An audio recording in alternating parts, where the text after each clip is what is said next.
So how do you want to start it? You know what? I think we'll start with you, where you go with like how it's back to World War II. Okay.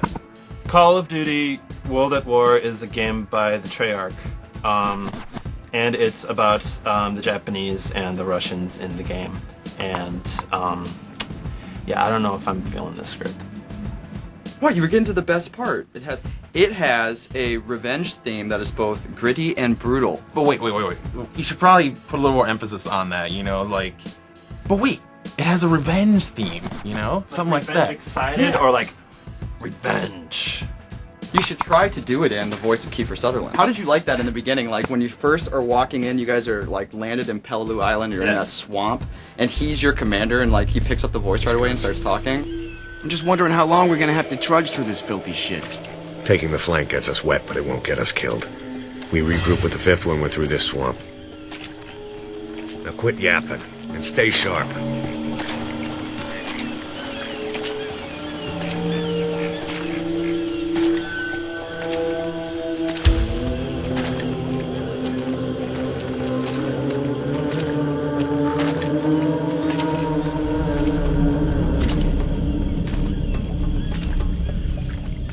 Poor bastard must have been shot down this morning.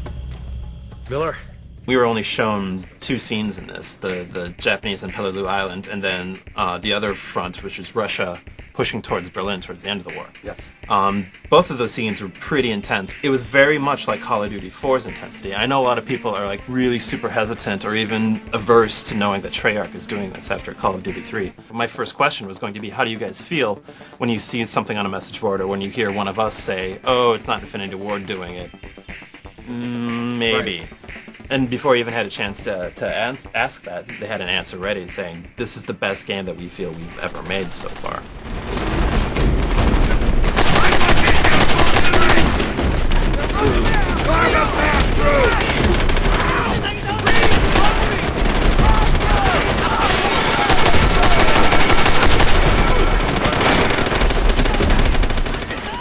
With Call of Duty 3, Treyarch only had a year to develop that game, where with World at War, they've actually had 2. And on top of that, they've had the Call of Duty 4 engine to work with, which is already a fantastic template for a first-person shooter. And it shows, because when we picked it up, when we got to play it, it felt pretty much like Call of Duty 4. There were no real noticeable differences or shortcomings that I saw. Your first encounter that you have with the Japanese when you're making your way through the swamp with your squad, it's an immediately different tactic than what you're used to in Call of Duty 4. You have these Japanese kamikaze sort of bonsai raiders that are hiding and using these guerrilla tactics to essentially, when you get close to them, jump out, and instead of all of them shooting at you, you actually have 2 or 3 guys who are just running at anybody with their bayonets out, basically just hoping to kill a couple of you guys before you take them out. And then having the flamethrower as the new weapon is your way to deal with that. I was worried because I heard beforehand that the flamethrower didn't really affect the environment all that much. Yes. But we saw that it hit the trees, it hit the grass, and then we used it to storm the bunkers and clear out the bunkers.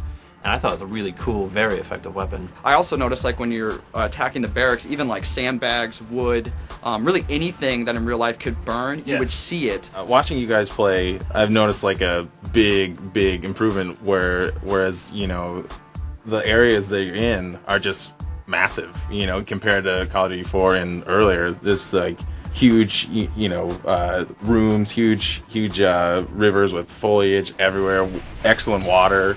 I loved it when we first walked out into your first like open field on Peleliu Islands, and it's huge. You almost feel like you're in one of those Halo kind of environments where it feels like everything goes on forever. And you never really saw that in Call of Duty 4. When you jump down in the ledge on this huge field, you realize you're fighting like half a dozen tanks, and you've got almost 20 squad members, it feels like, with you, a couple tanks helping you out, and just this huge environment that you can run all around in with trenches and rocket launchers hidden. Yeah, it was a massive tank battle, and that was one of the other things I was really concerned about coming in to see this game, was that could they keep up the quality of the set pieces and the intensity that was in 4 and the Infinity Ward ones. And based on just on the two scenes that we saw, the tank battle in Peleliu and then the street battle in Berlin, Beautiful. They got it, I think, yeah. just based on this. The pacing, I felt, was really, really good. When you first started in Berlin and you're fighting through like these apartment buildings or whatever buildings that they are. It's all very, very close quarters combat. You get our first look at that double-barreled shotgun, which was a really, really fun gun to use. It's very claustrophobic, very tight, very dark, and then you kind of come out onto this street where this battle is already happening in this alleyway, and there's a storm going on. And the music is just so incredibly intense, and it's not like the typical like World War II Call of Duty orchestral or sweeping. It's like rock. Industrial rock, and you're like, what the hell is going on? It's almost a bit too intense, like they're trying a bit too hard, but I'd rather have them err on that side than underwhelm with that. One of the things that we saw too, that we actually played, was the co-op that's in single player, which I think is probably the best new addition that we're seeing to this game so far. Agreed. Not only does it have, is it 4-player? 4-player. Single player co-op, which I think is great.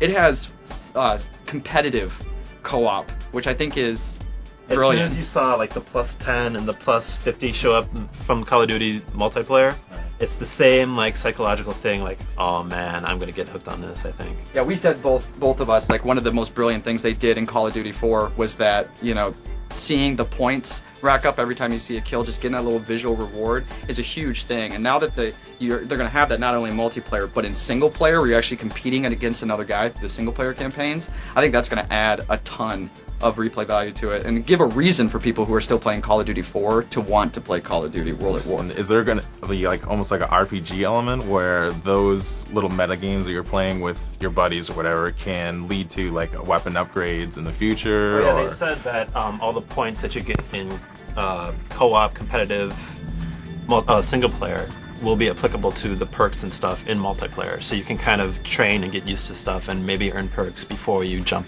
in the online arena. But one of the main things that we're interested in is seeing what the new perks are going to be, because you're not going to have the radar, you're not going to have... Well, you might have airstrikes, but they're going to have to fudge it a bit, like, 'cause it's going to get slower. It's going to be slower to get those bombers in there. Yeah, hold tight. You have to send it by Morse code or something. The only other things it has to offer, and I think it might work in their benefit having it in World War II, is that the weapons are going to be completely different. And different, but familiar. Because we've seen all these weapons before, except for the flamethrower, and they said vehicles. Yes, vehicles will be in multiplayer as well, which I'm really interested to see how that's going to play out and how those are going to control. I think that can kind of go either way, whether that's going to be good or bad. One of the main concerns I have for this game is that, again, it's doing the multiple fronts, the multiple stories, doing the Japanese in the Pacific, and then the Russians storming towards Berlin towards the end of the war.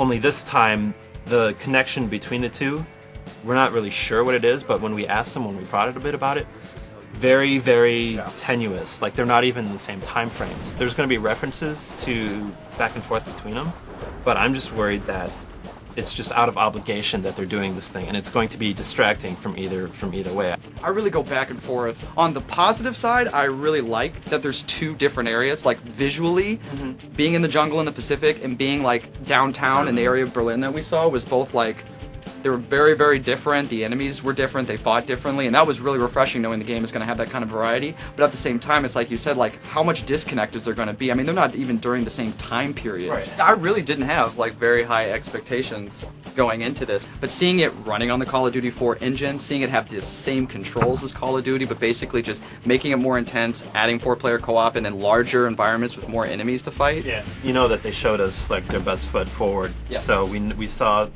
probably two of the more intense scenes. If they can keep that up throughout the game with the proper pacing, then I'll be happy. Definitely a foot in the right direction. For sure, for sure. We've kind of been goofing off here the whole time. We should really get back to the script if we want to shoot this segment. Right?